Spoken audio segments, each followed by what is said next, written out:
Poštovanje, dobrodošli na YouTube kanalu English with Naya and Turkish Online.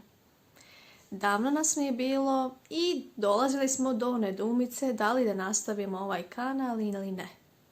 S obzirom da i sama učim strani jezik i da prolazim kroz etape kroz koje vi sada prolazite tokom učenja nekog drugog stranog jezika, ne mora to biti engleski ili turski, nego bilo koji strani jezik, a koji vi želite da naučite. I tako sam opet u mogućnosti na neki način da pomognem.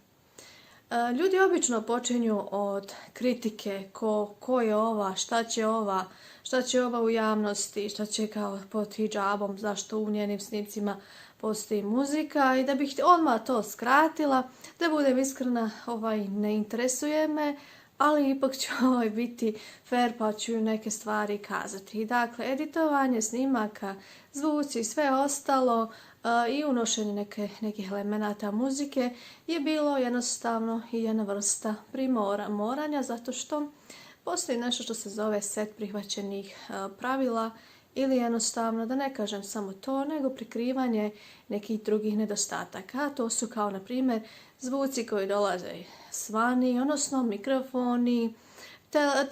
To su zapravo više tehnička pitanja nego neka druga. Što se tiče drugo zašto se javno ispoljavam i ko sam zapravo ja, ja sam certifikovani profesor za engleski jezik, međutim turski govorim već 7 godina, učila sam ga u Turskoj, studirala sam u Turskoj i mislim da sam dovoljno kredibilna da nešto i pričam o turskom jeziku. Međutim, koliko je to savršeno ono što ja mogu, o stvarima o mom jeziku, koliko ja savršeno poznajem te strane jezike, ja ću odmah da kažem da ja savršeno te jezike ne znam. Zašto? Zato što se jezik, odnosno strani jezik, ne uči samo riječ po riječ, gramatika po gramatika, već se uči i sama kultura. Kao što bosanski, crnogorski, srpski, makedonski i tako dalje, balkanski jezici imaju svoju vrstu kulture prilikom govora, tako i svi ostali jezici. Tako da ne mogu da kažem i da se kvalifikujem kao Turkinja. Jer ja nisam rođena Turkinja, ja govorim turskim jezikom 7 godina, međutim engleski učim od svoje 7-8 godine života. A sada da se vratim i našoj pravoj temi, odnosno zbog čega smo mi zapravo i ovdje. Danas sam se odlučila da pričam nešto o generalno prihvaćenim motivacionim koracima ili osnovama za učenje nekog stranog jezika. Dakle, to su neki generalno prihvaćeni koraci, što znači da se u globalu koriste i da se obično koriste kao savjeti prema profesora prema svojim učenicima. Ja vas ne smatram svojim učenicima, ja vas smatram svojim kolegama i koleginicama i drago mi je da ste sada ovdje sa mnom i da gledate ovaj video. Ako vam sve ovo odgovara, onda podržite moj rad, a ako ne, onda da smo zdravo, uvijek postoji neko bolji i prikladniji za vas. Pa hajde sada da počnemo sa prvim korakom. Prvi osnovni prihvaćeni korak jeste da se strani jezik koji želite da učite mora družiti sa vama na dnevnoj bazi.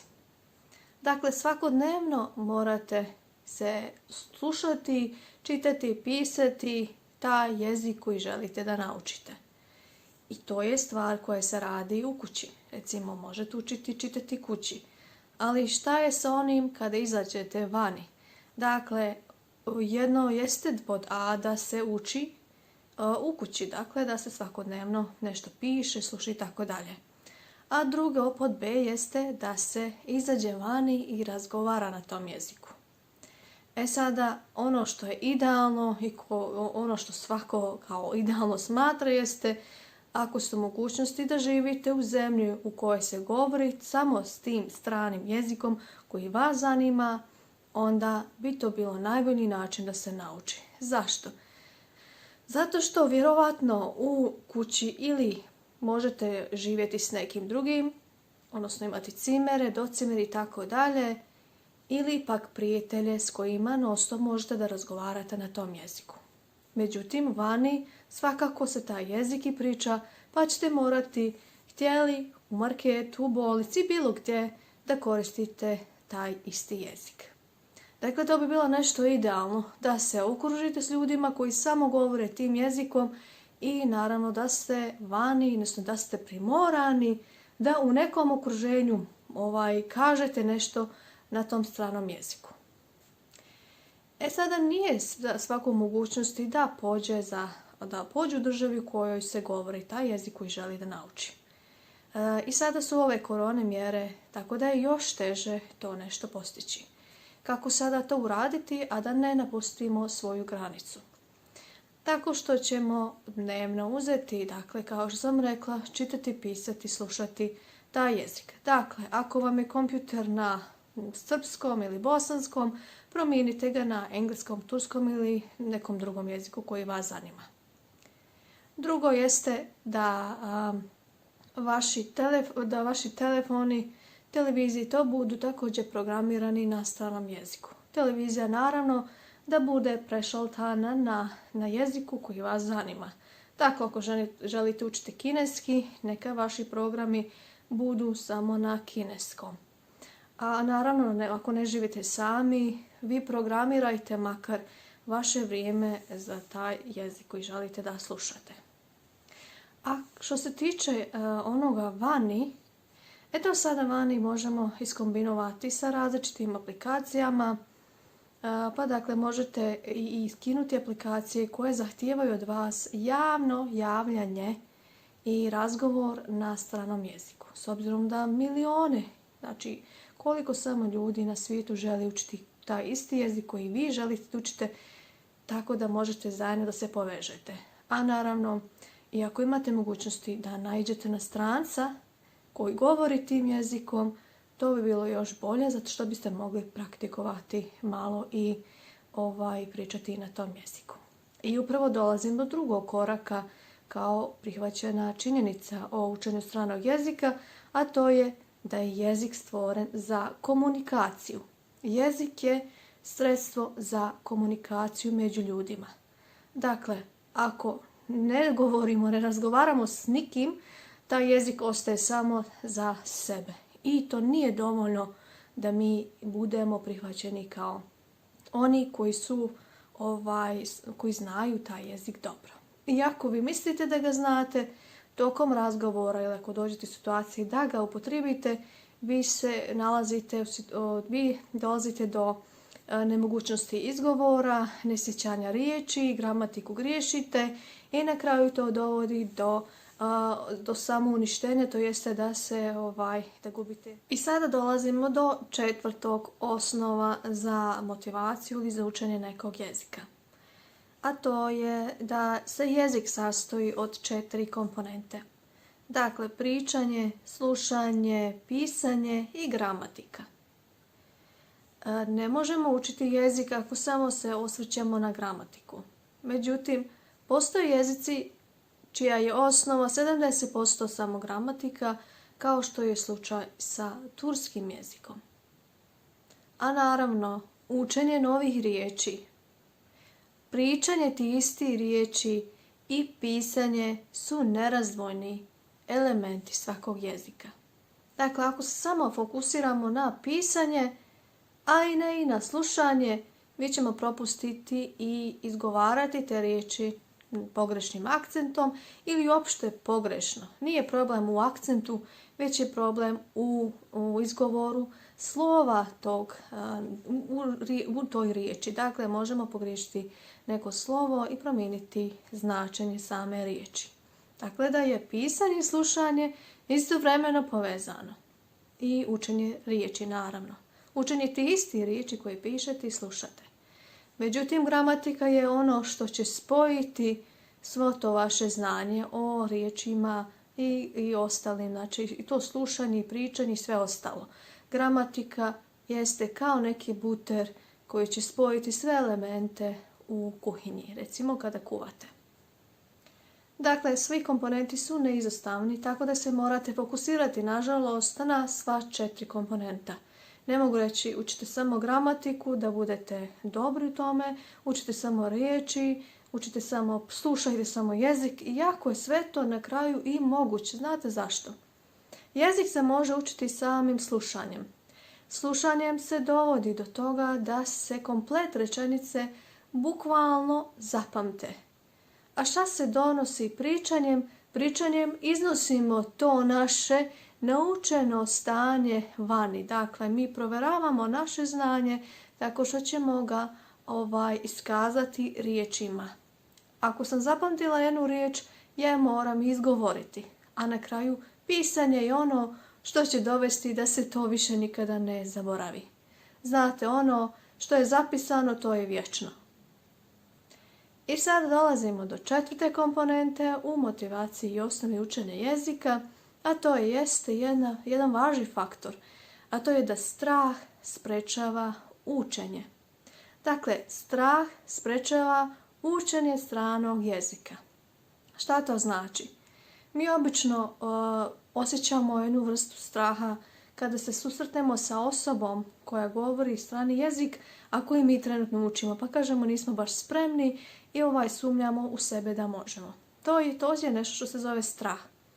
Dakle, strah u izgovoru, strah u izražavanju, strah od grešaka. Pa samo da znate da ste vi, s učenjem tim jezikom vi već postajete poliglota. Znanjem više jezika vi ste na mnogo većem nivou, možda više nego ta osoba koja je naspram vas, zato što ta osoba možda samo zna taj jedan materni jezik kojeg ste vi ciljali da naučite. A vi u bazi svojoj, u vašoj glavi imate već 2-3 strana jezika sačuvana. I zbog toga, znajući samo tu činjenicu, to bi trebalo već da vas kao push up, da vas gura naprijed, da razgovarate taj strani jezik. A naravno greške će se desiti. Jer greške se dešavaju zato što upravo nismo vježbali tu riječ i nismo je sproveli u praksi. A da sprovedemo u praksi trebaju nam minimum 2 osobe. Ti i osoba s kojom ćeš pričati. Pa može ta osoba biti prijatelj koja vas može korigovati. A ako nije prijatelj, vi tim izgovorom, vi ćete i sami osjetiti da nešto ne štima u vašem izgovoru i da ta riječ nije baš korektna, da niste izgovorili baš u pravom smislu. Dakle, vi ćete sami sebi osjetiti i ispraviti na kraju krajeva, ali ako sve vrijeme gurate neki strani jezik unutra, ne ispoljavate ga, kažete uvijek sami sebi da ga ne znate, tako će na neki način i da ostane do neke mjere dok se vi ne opustite i zapravo primijetite da ste taj jezik skoro doveli do savršenstva. I moj posljednji savjet ili osnova za učenje stranog jezika za danas jeste aktivno učenje. Kako se postiče aktivno učenje? Motivacija će doći, proći, sve je to, to je sve dio našeg života i da će proći, da nećemo imati vremena i sve. Ali aktivnim učenjem se postiže i aktivno naučenje, dakle i dolazimo do cilja. Jednim aktivnostima mi sprovodimo naše želje u djelo. Tako što ćemo se možda igrati na stranom jeziku, pa ćemo čitati neke tekstove koji su malo kritičkog faktora, odnosno koje nisu samo onako osnovni i jednostavni. I kada razgovarate s nekim, razgovarajte o temama koje su malo kompleksnije od onih kako ste šta radite, ja znam, ja učim to, ja ne učim to. Dakle, pričajte o planetama, pričajte o biljkama, pričajte, kada počnete da pričate o drugim stvarima, o kompleksnim stvarima, vi zapravo idete u pravom smjeru da taj jezik i zaista i naučite i već ste skoro sebe doveli do više nego srednjeg nivoa. Dakle, aktivno učenje u odnosu na pasivno jeste učite 2-3 dana, pa onda mjesec dana naučite, pa onda učite nedjelju dana, pa onda opet 2-3 nedelje zaboravite taj jezik. Takvim učenjem se strani jezik ne uči, zbog toga su i kursevi da se strani jezik uči makar 4 dana u nedelji. Imate samo 2 dana pauze, a te pauze su većinom za neke domaće zadatke i za sprovođenje aktivnosti, odnosno misli u djela. Ja vas sada srdačno pozdravljam. Hvala što ste izdržali do kraja ovog videa. Nadam se da su bili savjeti od koristi i da ćete neke primijeniti. Ako se budem sjetila još nekih, ja ću dodati, nastaviti sa videom broj 2, tako da se mi gledamo i slušamo do sljedećeg puta. Sve najljepše od Naje. Doviđenja.